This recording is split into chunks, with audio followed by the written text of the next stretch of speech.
12th week nominations అయితే అదిరిపోయేవి, డిఫరెంట్గా ఉన్నాయి. ఇలాంటి నామినేషన్సే కదా కావాలి. ఎవరి మనసులో ఏది ఉంది అనేది క్లియర్ అండ్ క్లారిటీగా బయటకు రియాలిటీ అయితే వచ్చింది. ఎలా అంటే సీక్రెట్ నామినేషన్స్ పెట్టారు, తర్వాత అది రివీల్ చేసి గట్టి ఫైట్లు కూడా ఉంటున్నాయి.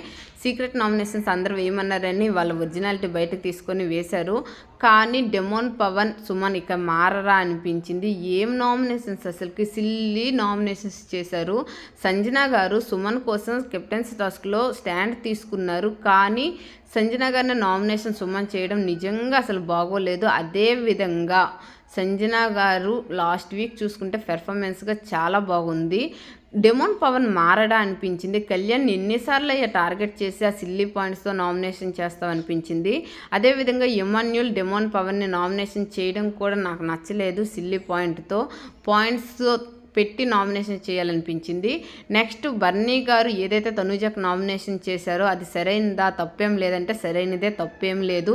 ఎందుకంటే బర్నీ, దివ్యాల మధ్య నలిగిపోతున్నారు. ప్రతి విషయంలో బర్నీ గారు పేరు తీసుకొస్తున్నారు. ఒక అడుగు స్టాండ్ తీసుకొని వేయడం మంచిదే అని బర్నీ గారి ఆటకి, తనుజకు కూడా ఇది చాలా మంచిదని. కానీ ఒక విషయంలో బర్నీ గారిది బాధ అనిపించింది. ఏంటంటే ఫస్ట్ వీళ్ళిద్దరు డిస్కషన్లో బర్నీ గారి పేరు తీసుకొచ్చింది దివ్య, తనుజ కాదు. కానీ తనుజ ఏదైతే మాటలు వదిలిందో అది చాలా చాలా తప్పు.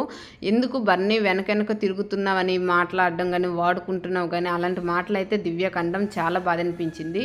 నెక్స్ట్ వన్ ఏంటంటే బర్నీ గారికి దివ్య నామినేషన్ చేయడం సరైందంటే ఒక రకంగా సరైనదేని. ఎందుకంటే తన ఆట పోతుంది బర్నీ గారి వల్లే, లేదంటే చాలా చాలా స్ట్రాంగ్ దివ్య. కానీ బర్నీ గారు స్టాండ్ తీసుకున్నారు, ఆ విషయం దివ్యకు తెలుసు. కానీ నామినేషన్